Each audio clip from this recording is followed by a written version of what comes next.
ముసాయిదా ఓటర్ల జాబితాలో తప్పుల మీద తప్పులు దొర్లుతున్నాయి. ముసాయిదా ఓటర్ల జాబితాను మున్సిపల్ కార్పొరేషన్ విడుదల చేసినప్పటి నుంచి రాజకీయ పార్టీల నుండి తీవ్ర అభ్యంతరాలు వ్యక్తమయ్యాయి. కొన్ని డివిజన్లలోని ఓట్లు మరో డివిజన్లలో కలవడంతో ఆందోళన చెందిన రాజకీయ పార్టీల నేతలు మున్సిపల్ కార్పొరేషన్కి చేరుకొని కమిషనర్కు ఆధారాలతో వినతి పత్రాలను అందించారు.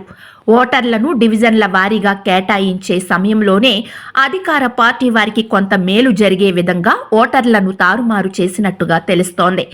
ఏది ఏమైనప్పటికీ అభ్యంతరాల స్వీకరణ, తుది జాబితా విడుదల చేసి ఓటర్ల జాబితా ప్రకటించడం, అందులో కూడా తప్పులు సరిచేయకపోవడంతో వివిధ పార్టీల నేతలు అయోమయానికి గురవుతున్నారు.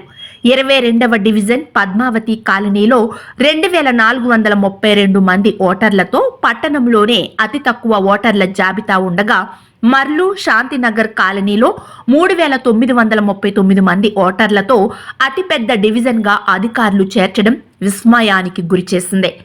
క్రిస్టియన్ కాలనీతో పాటు వివిధ వార్డుల్లోని ఓటర్లు పెద్ద ఎత్తున తారుమారు కావడంతో ఆయా వార్డుల్లో పోటీ చేసేందుకు ఆసక్తి చూపిస్తున్న నేతలు ఏం చేయాలో తెలియక తలలు పట్టుకుంటున్నారు. ఓటర్ లిస్ట్ అనేది తప్పుల తడకగా ఏర్పడింది.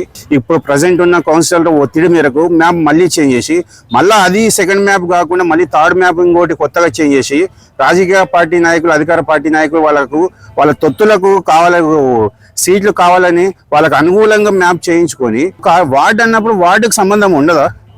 అంటే ఎవరంటే వాళ్ళు కాలనీ ఆ వార్డులో వచ్చి ఉండొచ్చు అనమాట, ఓట్లు వేయొచ్చా? ఇది ఎక్కడ పద్ధతి అండి? కనీసం చేసే పద్ధతి అయినా చేయండి. దాన్ని సరి చేస్తారంటే లేదు. ఓటర్ లిస్ట్ సవరణ చేసిన తర్వాత మాత్రమే మీరు ఎలక్షన్ నిర్వహించాలి. కమిషనర్ ఇన్ఫ్లుయెన్స్ అయ్యాడా, లేకపోతే వీళ్ళు ఇన్ఫ్లుయెన్స్ చేశారా, లేకపోతే ఎవరైతే చేశారో వాళ్ళది ఏమైనా తప్పు ఉందా తెలియట్లేదు. యాజ్ పర్ జీవో ప్రకారం అసలు నామ్స్ వీళ్ళ 1% కూడా వీళ్ళు మెయింటైన్ చేయలేదు.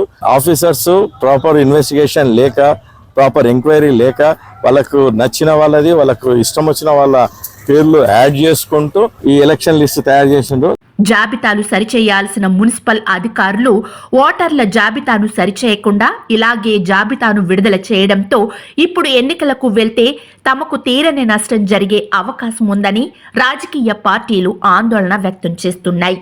మరోసారి జాబితాను సరిచేసి విడుదల చేయాలని వివిధ పార్టీల నాయకులు కోరుతున్నారు. దీనిపై జిల్లా యంత్రాంగం, మున్సిపల్ కమిషనర్ ఎలా స్పందిస్తారో వేచి చూడాల్సిందే.